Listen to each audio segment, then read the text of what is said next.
ये जो प्रयाग का संगम है, भागीरथी का संगम है, ये तो समझ में आता है कि संगम है, क्योंकि यहाँ पर गंगा, यमुना, सरस्वती तीनों नदियां एकत्रित हैं। लेकिन आप कल से कह रहे थे भागवत के संगम में गोता लगाएंगे, भागवत के संगम में गोता लगाएंगे, समझ में नहीं आ रहा कि पता है आप लोगों को भागवत का संगम कैसे संगम हो गया।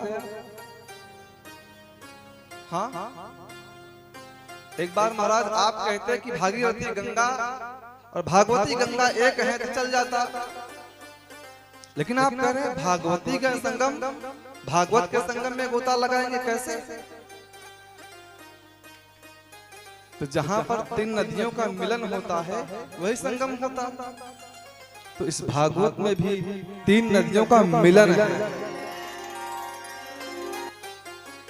भागवत लिखी कहां गई? भागवत लिखी गई है कहां पे लिखी गई है?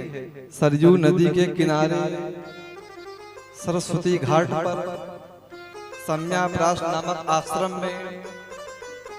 और सुनाई कहां गई है?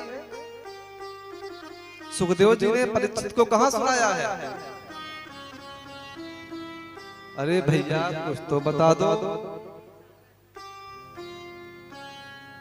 गंगा जी के तट पर कुछ भक्तों से हरिद्वार भी कहते हैं। अभी आगे कथा आएगी। और दूसरा, तीसरा इसमें क्या है? अब कौन बचा? यमुना जी। अब ये भागवत पढ़ाई कहां गई है? व्यास जी ने सुखदेव को कहां पढ़ाया है? यमुना जी के किनारे। तो संगम हुई ना। तो एकदा हि विशालाया चत्वारा ऋषयो मला सत्संगार्थ समायाता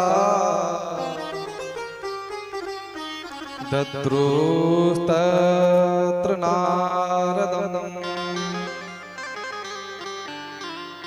सूत जी कहते हैं कि हे सौनकादर्शियों, ये कथा जो भागवत की कथा है पहले चतुश्लोकी के माध्यम से ब्रह्मा जी ने नारद जी को बता दिया था, लेकिन